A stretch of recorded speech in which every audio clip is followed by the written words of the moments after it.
Shalom, shalom, Yasha Allah. This your boy, Brother Shamuel Allah.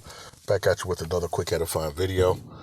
Don't have a title as of yet, but it might be, you don't need a robot to find out. First and foremost, I want to give all praises, honor, and glory. I want to say Halal, Yahawah, Bahasham, Yahawashi, Bahasham, Rawchaa, Qadash. Right, that's all praises to the Heavenly Father, whose name is Yahawah, and His only begotten Son's name, who you ignorantly call Jesus, whose name is Yahawashi. Right, and the Holy Spirit, which is the Rawchaa Qadash. Right, double honors to the apostles and elders of Great Millstone, who have ruled well through the Spirit and have fed and edified the sheep in these last days, and has pushed this gospel and this truth to the four corners of the earth in these last days. Right, so I came across this article, just kind of scamming through like news, and this is from the U.S. Sun. It says the world's most advanced AI humanoid robot predicts how humanity will end and whether will be missed. Right. And it says the world's most advanced humanoid robot has revealed its thoughts on whether the human race will face doomsday. It says a mecha, a creepily lifelike robot with human expressions and movements, recently revealed its thoughts at the Sphere experience in Vegas. It says the U.S. Sun was there to hear what Emeka had to say. It says in its robotic but witty style, the robot answered a question in regarding whether humans will one day face a bitter end. And it says, I don't believe humanity is ever going to be obsolete. The robot responded. It says they have been around for thousands of years and have established a historic pattern of difficult and daunting challenges. It says additionally, it is humans who created us.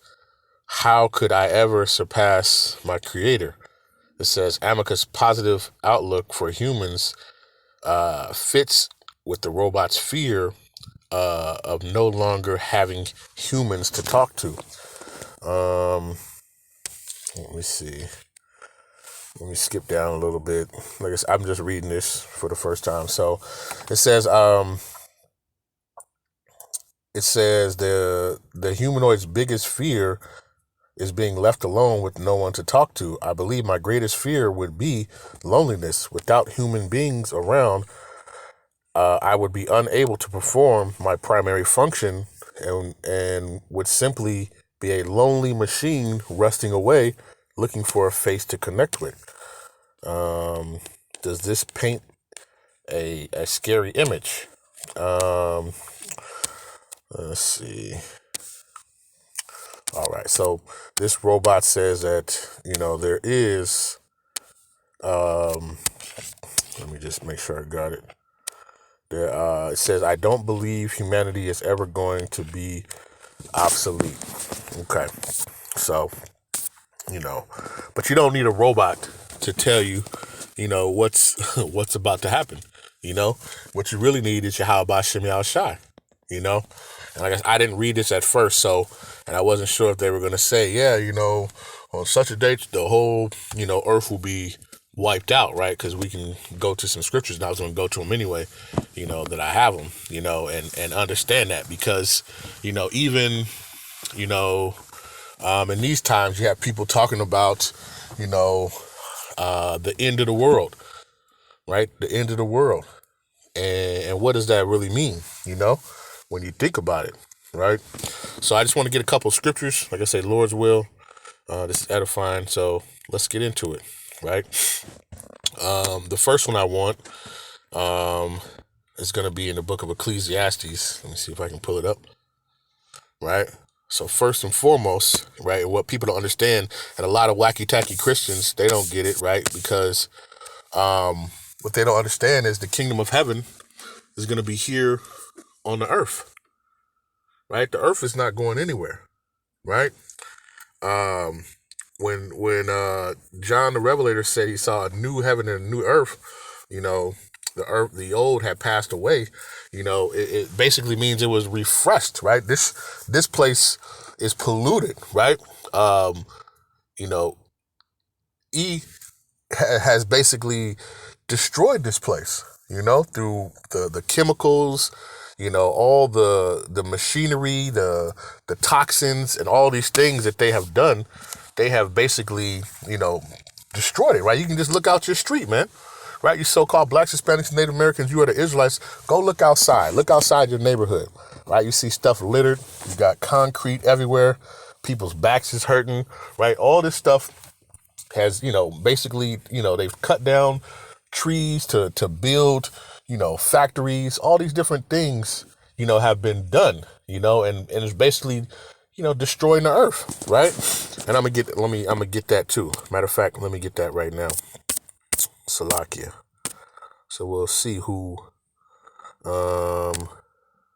gonna be destroyed, right? The scriptures tell you. This is Revelation chapter 11 and verse 18. It says, "And the nations were angry, and thy wrath is come, and the time of the dead that they should be judged, and that thou shouldest give reward unto the servants thy prophets." Right? So the nations are angry. Who are they angry at? And they're angry at the whore, right? Which is Babylon, right? Which is spiritual. When you go up, spiritual Sodom in Egypt, right? This is and their dead bodies shall lie in that street, right? Who are the dead bodies? Talking about the Israelites, the so-called blacks, Hispanics, and Native Americans. Not literally dead, but spiritually you are dead, right? They're walking zombies, right? Because they have no wisdom, knowledge, and understanding. It says, which spiritually is called Sodom in Egypt, right? In this place, you can, put, what does Babylon push, right? What does America push? America pushes the Sodom, right? And then Egypt represents that bondage, the hardcore slavery that the children of Israel are still in, right? Like the book of Baruch 3 and 8 says, behold, we are yet this day in our captivity, right? We're still in a place where we were taken captive. We're taken captive and we're still held here, right? So we're still in captivity, okay? But it says, and the nations were angry, and thy wrath is come, and the time of the dead that they should be judged, and that thou shouldst give a reward unto the servants thy prophets, right? And to the saints and to them that fear thy name, right? And you got to know the name, right? The Heavenly Father's name is Yahawah, and his son's name is Yahawashi. It says, small and great, and shouldest destroy, this is the point I want, and shouldest destroy them which destroy the earth, right? Who is destroying the earth, right? Who's coming up with all these chemicals? Who's coming up with all these wicked things? The land doesn't get to rest. It doesn't have the minerals and nutrients. Look at the water, how dirty the water is, right? Because they pollute it every day, right? So when you're talking about, who's going to be destroyed, the scriptures tell you, okay? So let me go back. But the earth will not be destroyed. The earth is going to be refreshed, let's get this real quick. Ecclesiastes 1 and verse number 4, right? And it's the precept that proves. So Ecclesiastes 1 and 4 says, one generation passeth away, and another generation cometh, but the earth abideth forever. Right? The earth is going nowhere.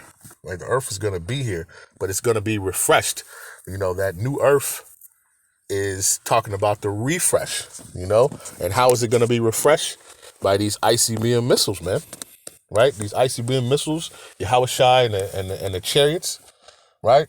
This place is going to be refreshed. It's going to be renewed, taking Esau out of his power, okay? The new heaven, the new rulership, okay? But the earth, like I said, is going to abide forever, right? And matter of fact, let's get that.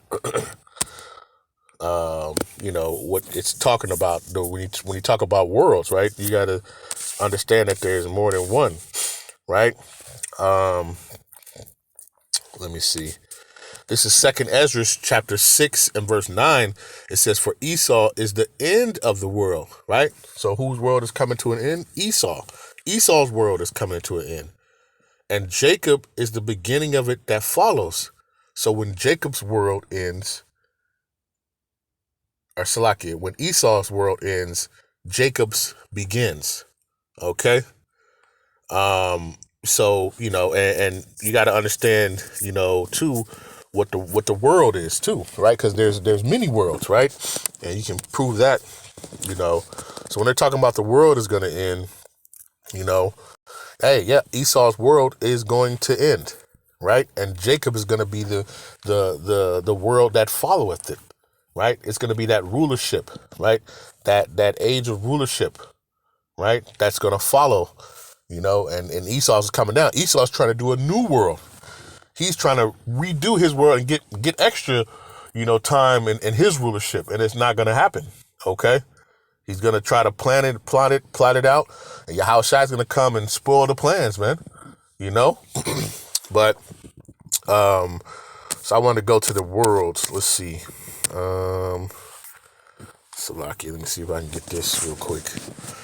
We can look it up because there's many worlds, right? And when you think about it, even just in this place, right? There's many types of worlds. You have, the sea world, right? You have the sports world, right? You have all these different types of worlds, right? But I want to get this real quick. Let me see. Yeah, this is Hebrews chapter 1 and verse 2. It says, I'll start at verse 1. So it says, the Heavenly Father, who at sundry times in diverse manners spake in time past unto the fathers by the prophets, right? He uses prophets to go and to show, the destructions and things that are coming, upon this place. It says, he have in last days spoken unto us by his son, right? His son, Yahawashi, right? Whom he have appointed heir of all things, It says, by whom also he made the worlds, right? The worlds, right? It's more than one, and you can see that with 2 Ezra 6 and 9. Esau is the end of the world, and Jacob is the beginning of it that follows, right? Jacob's world is the beginning of it, is the world that's going to follow after Esau's world. Okay. And, matter of fact, I wanted to look up, the word world here, and this world is eon. Strong's G 165. Ion. Right, and when you look at it, it's forever, an unbroken age, a perpetuity of time, right? Eternity. It says the world's universe, period of time or age, right? So, Esau's basically world, or his perpetual time, or his period of time to rule is going to end, and Jacob's time, right, or his world is going to begin. But Jacob's world is going to last forever, right? The scriptures tell you it's going to last forever in eternity. Okay, a period, a never-ending period of time. Okay, I want to go back to, I believe it's 11 and 6. Yeah, this is Hebrews 1 and 6, right? So that word was ion, or whatever they said, right? And this one, when you look up this one, it's oikomene, right? Let's get that. Strong's G 3625. Oikomene, right? And it says the inhabited earth, the portion of the earth inhabited by the Greeks, in distinction from the lands of the barbarians, says the Roman Empire, all the subjects of the empire, the whole inhabited earth, says the world, the inhabitants of the earth, men, the universe, and the world, right? So there's different meanings, to the world, so when you say, is there going to be end of the world, right? Or human existence, right? And it tells you one generation is passive and another, let's get that back. Let's get this real quick. right? So you got to go in these scriptures, man. This is where you're going to get your true wisdom, knowledge, and understanding.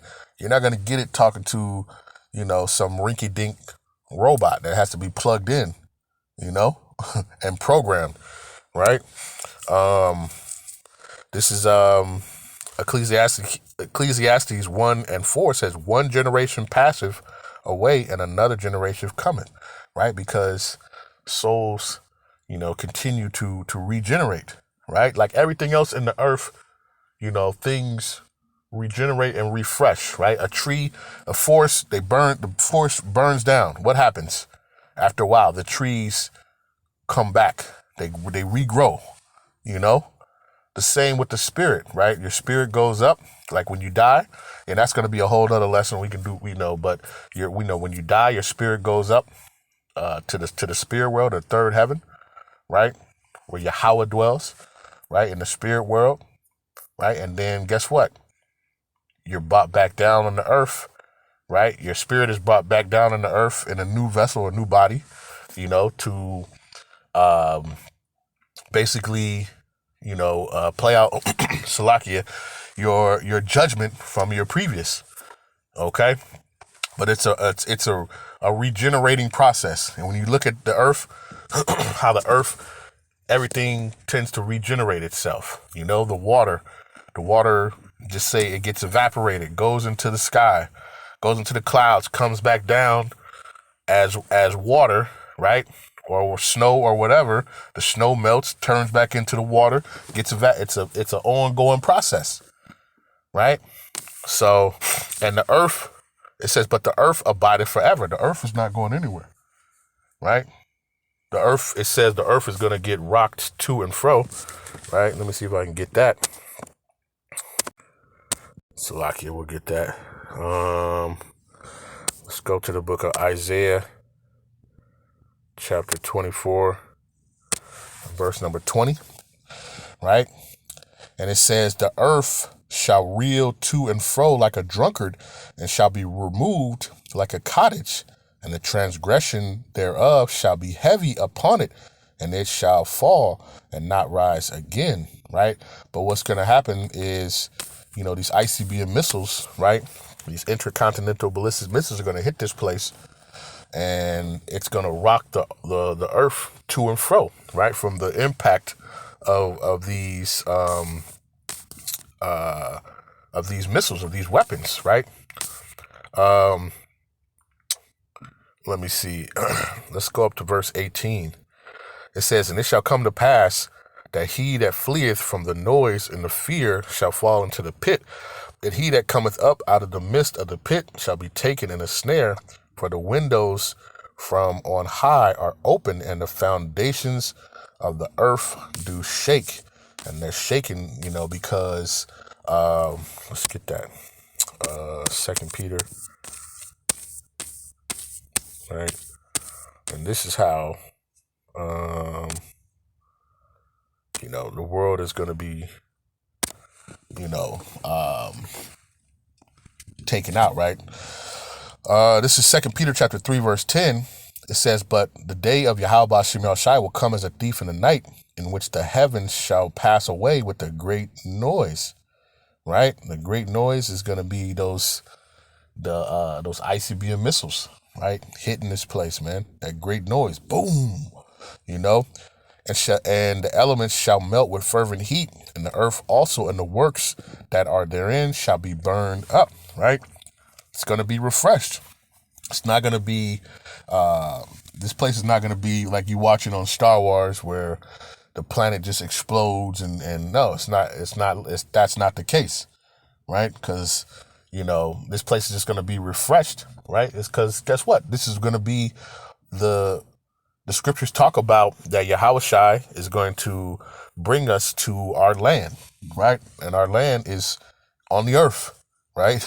So for it to be destroyed, then where will we go, right? So when you pray, right, when Matthew 6:9, on earth as it is in heaven, right? So guess what?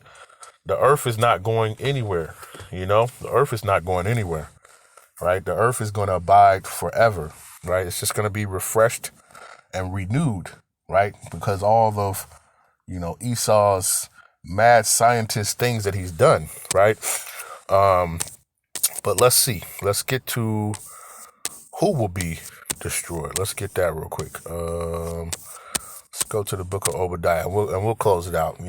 Lord's will. You guys understand where I'm coming from on this. And it says, "And the house of Jacob shall be a fire, and the house of Joseph a flame." Right. So Jacob representing the southern kingdom, right? And the house of Joseph a flame, right? The northern kingdom. And it says, "And the house of Esau," right? Esau, started with the top elite banking family, right? Because what's going to happen is, when it's time for Jacob, right, or the so-called Blacks, Hispanics, and Native Americans, right, the Israelites, when it's for a time for us to rule, right, we're going to take, the scriptures talk about, they're going to take into captivity those who took them captive, right? And when you go into the history, right, all nations have partaken in the spoils of Yahawah, right, or the Israelites, right? So they're going to go into captivity, right? And in that captivity, right at the end of the captivity, they're gonna build back the kingdom, and we're gonna be, the Israelites are not gonna have to be worried about working anymore. We put in that labor. We've dealt with the judgments of Yahawashi, right? It says, "And the house of Jacob shall be a fire, and the house of Joseph a flame, and the house of Esau for stubble, and they shall kindle in them and devour them.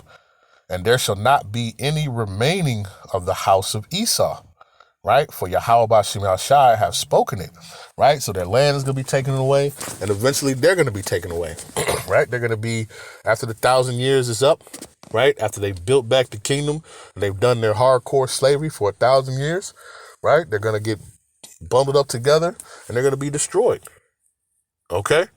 They're going to be destroyed, right? And I guess you could say so-called humanity, because Esau is like a cancer. You got to cut off the cancer, to, to rid yourself, right? If you leave one behind, then it'll start to grow back, so you got to cut it all out, right? And that's what's going to happen, to this place because of the wickedness and the atrocities that they have done.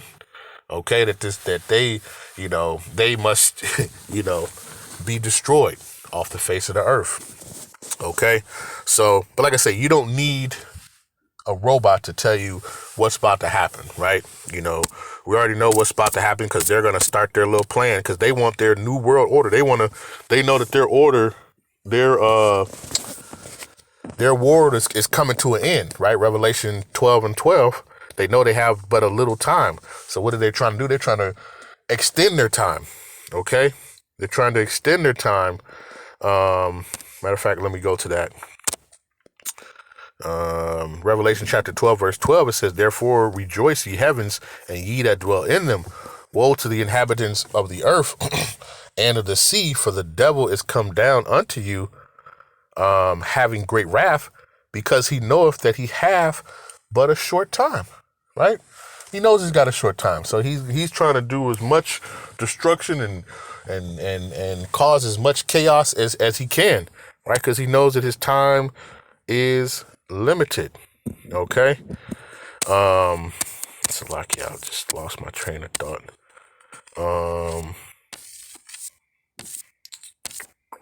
Salakia. Okay, let's just go to Daniel, right? The book of Daniel, chapter 7 and verse number 18, right? And it reads, it says, "But the saints of the Most High shall take the kingdom and possess the kingdom forever, even forever and ever," right? Esau's not going to rise up again, and try to take over. And we're going to have glorified bodies, man. We're going to have uncorruptible bodies, right? We're going to be like superhuman, We're going to be like superheroes out here on there. Esau's not going to be able to do anything, right? But get whipped, right? Build up the stuff and then be destroyed, right? And guess what? The Israelites are going to possess the kingdom forever and ever. Right? So, Lord's will, this was edifying, right? I want to give all praises, honor, and glory. I want to say, Halal, Yahawah, Bahasham, Yahawashi, Bahasham, Qadash, right? Peace and blessings to the 12 tribes scattered abroad. Mighty Shalom to the elect, right? To the 144,000 men, 12,000 from each tribe, and to the rest of the elect. Stay diligent, stay focused, keep enduring, keep praying for one another, right? And keep praying for the downfall of this kingdom, man. This place is going down. That's, now I remember, Revelation, this is the thing that he's trying to, implement, we got to be watchful. He's trying to extend his stuff and try to get full power, right? This is Revelation 13 and 16, and he calls it all, both small and great, rich and poor, free and bond, to receive a mark in their right hand and in their foreheads, and that no man might buy or sell save he that have the mark or the name of the beast or the number of his name, right? He's trying to extend it because he wants to be like the Most High, He wants to make his rulership forever, But guess what? We know that his kingdom is going down, according to the scriptures, according to the prophecies. So continue to watch and pray, right? These prophecies are upon. You don't need a robot to tell you what's about to happen, right? And with that, I want to say shalom.